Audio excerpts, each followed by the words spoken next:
കൊക്കെല്ലാം പറന്നു പോയി പുഞ്ചക്കണ്ടം തന്നിലിരുന്ന് കൊത്തിട്ടും പറക്കിട്ടും തിന്നുന്ന കൊക്കെ തികുതെയ്യാതിലൊരു തവിട്ടുകൊക്ക വെള്ളക്കൊക്ക അതിനോട് നമുക്കിപ്പോ പോകണം വലിയൊരു മരത്തിന്മേൽ വലിയൊരു മരത്തിന്റെ ചെറിയൊരു ശാഖയിൽ വലുപ്പത്തിൽ കൂടും വെച്ചിരിക്കും കൊക്കെ തികുതേ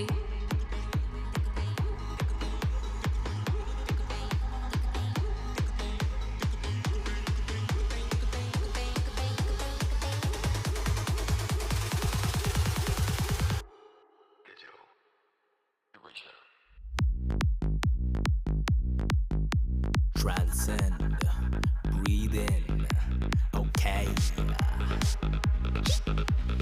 Paving my path, did it my way, let's get it. Running these streets, taking that leap, paving that path, ay, no sleep, yeah. Raising around. Hello ഇത് നമ്മുടെ ലാസ്റ്റ് വീഡിയോ കേട്ടോ. ഇത് ഹൈദരാലി മ്യൂസിയത്തിൻ്റെ ലാസ്റ്റ് വീഡിയോ ആണെന്ന് ഞാൻ മുന്നത്തെ വീഡിയോയിൽ പറഞ്ഞിട്ടുണ്ടായിരുന്നു. ഒരു ജിംനാസ്റ്റിക് ഏരിയയിൽ നമ്മൾ ഒരു വീഡിയോ ഞാനത് ചെയ്യുന്നുണ്ടെന്ന്. ഇതിൽ ഫസ്റ്റ് കണ്ട കുറേ ലേഡീസിൻ്റെയൊക്കെ ഫോട്ടോസ് കണ്ടില്ല, അവരൊക്കെ മുഖം കാണുമ്പോൾ ശരിക്കും വെരി ക്ലോസ് ടു റിയൽ. നല്ല ഒരു ഫേസൊക്കെ കാണുമ്പോൾ ഭയങ്കരമായിട്ടൊരു ഒറിജിനാലിറ്റി ഫീൽ ചെയ്യുമായിരുന്നു കേട്ടോ. ശരിക്കും നിൽക്കുന്ന പോലെ നമുക്കൊരു ഫീലായിരുന്നു കേട്ടോ. അത് കഴിഞ്ഞിട്ട് പിന്നെ ഒരുപാട് കാർപ്പറ്റ്സിൻ്റെ ഒരു ഏരിയയിലോട്ടാണ് പോയത്. പല വെറൈറ്റി കാർപ്പറ്റ്സ് ഉണ്ട്. ശരിക്കും പറഞ്ഞാൽ നമ്മൾ പോയി കഴിഞ്ഞ് കഴിഞ്ഞാൽ ഇവിടുന്ന് മെയിനായിട്ട് നമ്മൾ കാർപ്പറ്റ്സൊക്കെയാണ് വാങ്ങിക്കുക കേട്ടോ.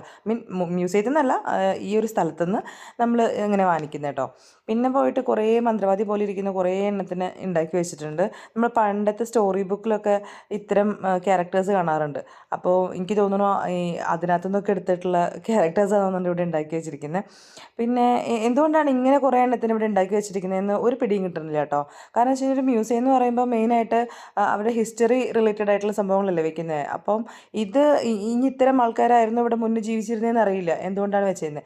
പിന്നെ ഫൈനലി നമ്മളൊരു ഗ്രീൻ മാൻ്റെ അടുത്തോട്ട് പോയിട്ടോ, ഫുള്ള് ഗ്രീനായിട്ട് പിന്നെ ഫോട്ടോസൊക്കെ എടുത്ത്